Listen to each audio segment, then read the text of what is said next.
பிரச்சனைகள் ஸ்கூலில் எப்படி ஆரம்பிக்கப்படுகிறது அப்படி என்று கேட்டால், ஒரு சில கருத்து கணிப்பில் வாசகன் பார்வையில் எடுக்கப்பட்டது என்று சொன்னால் அது உண்மை சம்பவங்கள். ஸ்கூலுக்கு போன உடனேயே இப்போ புதுசாக நம்ம ஒரு கிளாஸுக்கு போகிறோம். அது எத்தனாம் கிளாஸ்னாலும் இருக்கலாம். ஒரு சராசரி 8ஆம் கிளாஸ்லேருந்தே வைக்கலாம். ஒரு 8ஆம் கிளாஸ்லேருந்து 9, 10 அப்படி வச்சுக்கலாம். அப்போது 8ஆம் கிளாஸுக்கு போன உடனே நம்ம போய் உட்கார்ந்த உடனே போன உடனே உங்கள் பேர் என்னன்னு பக்கத்தில் உள்ளவங்க கேட்குறாங்க. அப்போ என் பேர் என்ன கேட்பான், என் பேர் மாரியப்பன், உங்கள் பேர் என் பேர் பழனி, அப்படின்னு. அதுக்கப்புறம் அவங்கள பேசிக்கிறாங்க, மியூசிக் ஆகிக்கிறாங்க. நீ எந்தத்துலேருந்து வர?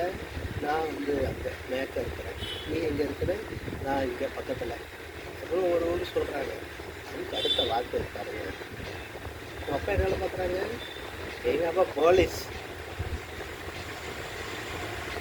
எங்கள் அப்பா டாக்டர், எங்கள் அப்பா விவசாயி, எங்கள் அப்பா சைக்கிள் கடை வச்சுருக்கு, எங்கள் அப்பா பேங்கில் வேலை பார்க்கு. வந்துட்டா சுற்றி ரவுண்ட் அப் ஒவ்வொருத்தர் ஒன்று ஒன்று சொல்ல ஆரம்பிச்சிட்டான்.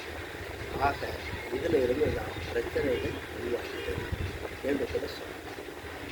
எப்படி என்று கேட்டால், என்னோடய பையன் அவங்க சொல்ல பாருங்க, போலீஸ், விவசாயி, சைக்கிள் கடை வைத்திருக்கிறார், பேங்கில் வேலை பார்ப்பார். இப்படி ஒவ்வொரு துறை சார்ந்தவர்களாக இருக்கிறார். அப்போ இதிலேயே முதல் கட்ட பிரிவு வரும். அந்த இது வரக்கூடாது. என்ன வேலை பார்த்தாலும் எல்லாமே ஒன்றுதான் அப்படி என்ற மனப்பான்மை உருவாக்க வேண்டும். அதற்கு இந்த ஆசிரியர்களும் ஒரு எடுத்த உடனே அவங்க வருவதற்கு முன்னாடியே ஒரு சோசியல் சர்வீஸ் கொடுக்குற மாதிரி நாம் பேச வேண்டும் முதலில். அப்படி பேசிவிட்டால் அவர்கள் அந்த வேடையை யூஸ் பண்ண மாட்டார்கள்.